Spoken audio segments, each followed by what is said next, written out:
You have $1,000. In 20 years, that $1,000 is either worth about 6,700 or it's worth less than what you put in. Same money, same 20 years. The only thing that changes the outcome is 4 steps and the order you do them in. And here's the part nobody tells you. Most beginners get the order wrong. They skip step 1 or they put their money in the wrong place and it quietly costs them, sometimes twice. So let's fix that. I'm going to walk you through the exact order start to finish. No jargon, no stock picking, just the path that actually works. By the end of this video, you'll know exactly what to do with your first $1,000 in the right sequence.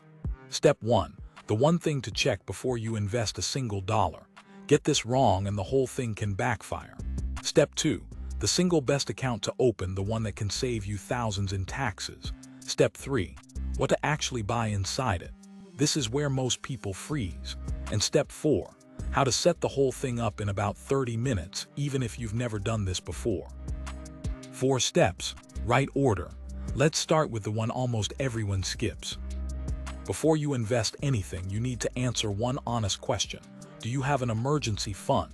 An emergency fund is just 3 to 6 months of your basic living expenses, sitting in a regular savings account. Not invested, not in the market, just there, boring, liquid, and ready. Now you might be thinking, why are we talking about a savings account in a video about investing? Stick with me because this is the step that protects everything after it. Here's why it matters. The stock market goes down, not might, does. Some years it drops 10%, sometimes 25, 30 more. That's normal. That's the price of admission for the returns we'll talk about in a minute. But picture this. The market's down 25% and that's the exact week your car dies or you lose your job. If your only money is invested, you're forced to sell at the bottom just to cover the emergency. So you lose twice. Once when the market drops and again when you lock in that loss by selling. That is the wrong order mistake, and it's completely avoidable. So if you don't have that cushion yet, that's your real first move. Even getting $500 to $1,000 set aside changes everything. It means you never have to touch your investments at the worst possible moment. If you already have 3 to 6 months saved, good. You're ready for the part that actually grows your money. Because now we talk about where it goes. Most people think investing means opening any account and buying some stocks, and technically, sure, that works. But there's a smarter first move, one that can save you thousands of dollars over your life. It's called a Roth IRA. Stay with me because this one decision is worth more than any stock pick you'll ever make.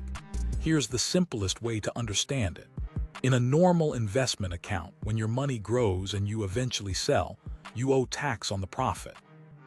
That's capital gains tax, and it can take 15 to 20% of your gains. Gone. A Roth IRA flips that. You put in money you've already paid tax on, and then everything that grows inside it is yours, tax-free forever. When you take it out in retirement, you owe nothing on the growth. Think about what that means. Remember that $1,000 growing to about 6,700. In a regular account, you'd hand over a chunk of that gain to taxes. In a Roth, you keep all of it. On a lifetime of investing, that difference isn't hundreds of dollars, it's tens of thousands. So a Roth IRA is the account. Where do you open one? 3 names I'd trust as a beginner: Fidelity, Vanguard, or Charles Schwab. All 3 are free to open, have no minimum to start, and are some of the most established names in the country. I'll put links below. A couple of quick things to know. There's a yearly limit on what you can contribute to a Roth, and for most people starting out, your $1,000 fits easily under it. There are also income limits. If you earn a very high salary, your eligibility starts to phase out. For most people watching this, you qualify with room to spare. Okay, you've got the account. Now comes the question everyone gets stuck on. You're staring at the screen, account open, and now what? What do you actually buy? The internet will scream at you to pick stocks. Buy this company, dump that one, time it perfectly. And maybe someday you'll dabble. But for your first $1,000, there's a simpler, safer, better performing answer for almost everyone. It's called an index fund. Here's an index fund in one sentence. Instead of betting on one company and hoping you picked right, you own a tiny slice of every major company at once. Let me make that real. When you buy an S&P 500 index fund, you instantly own a piece of the 500 largest companies in America. Apple, Microsoft, Amazon, all of them, in one purchase. If the US economy grows over time, which, over long stretches, it always has, your money grows with it. You're not gambling on a winner. You're betting on the whole team. And the track record is hard to argue with. Over the long run, the S&P 500 has averaged about 10% a year before inflation. That's the engine that turns $1,000 into roughly $6,700 over 20 years, without you doing anything except staying in. Two specific funds most beginners start with. The first is VOO, Vanguard's S&P 500 fund. The second is VTI, Vanguard's Total Market Fund, which owns even more. Basically every public company in the US, not just the big 500. Both charge almost nothing in fees, about 3 cents a year for every $100 you put in. Both are excellent. If you genuinely can't decide, pick VOO and move on. The difference between them is tiny compared to the difference between investing and not investing. And that's the whole secret. You're not trying to be clever. You're buying the entire American economy and letting time do the heavy lifting. So let's actually set it up start to finish. Here's the exact process. 5 steps, about 30 minutes, and you never have to be an expert. First, go to Fidelity, Vanguard, or Schwab and click Open an account. Choose Roth IRA.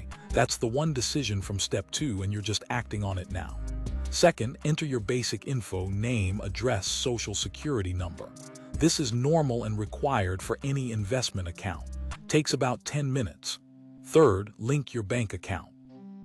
You'll punch in your routing and account number, and it usually takes a day or two to verify. That wait is normal, don't let it stop you. Fourth, move your $1,000 in. Fifth, and this is the step people forget, actually buy the fund. Money sitting in the account is not invested. Search for VOO or VTI, click Buy, enter your amount, confirm. Now you're invested, that's it. You're an investor, genuinely. One last thing, and it might be the most important habit of all, don't check it every day. The market will bounce around. Some weeks you'll be down a few percent, some months more. That is completely normal, it's not a sign you did something wrong. The people who win aren't the ones who react. They're the ones who set it up correctly and then leave it alone. So what happens if you keep going? This is where it gets fun, because $1,000 is just the starting line. Say after that first 1,000 you add $100 a month, nothing dramatic, and you leave it in that S&P 500 fund earning its long-run average. In 5 years you'd have somewhere around $9,000, in 10 years about $21,000, in 20 years roughly $76,000, and in 30 years around $227,000. From $100 a month, that's about $25 a week, one dinner out you skip, one subscription you cancel. Over 30 years, that small habit quietly becomes $250,000. That's the power you just unlocked, and it's the same force working against you if your money stays in savings. Remember the start of the video, $1,000 either grows towards 6 figures or it slowly loses value to inflation. That's not luck, it's the order you followed. The math was never the hard part. The hard part is starting, and you just learned the exact steps to start the right way. So here's the whole thing in order. 1. Build your emergency fund first, 3 to 6 months in savings, so you're never forced to sell at the bottom. 2. Open a Roth IRA with Fidelity, Vanguard, or Schwab so your growth is tax-free. 3. Buy a simple S&P 500 index fund, VOO or VTI, and own the whole US economy. 4. Set it up, automate a little each month if you can, and then leave it alone and let it compound. That's it.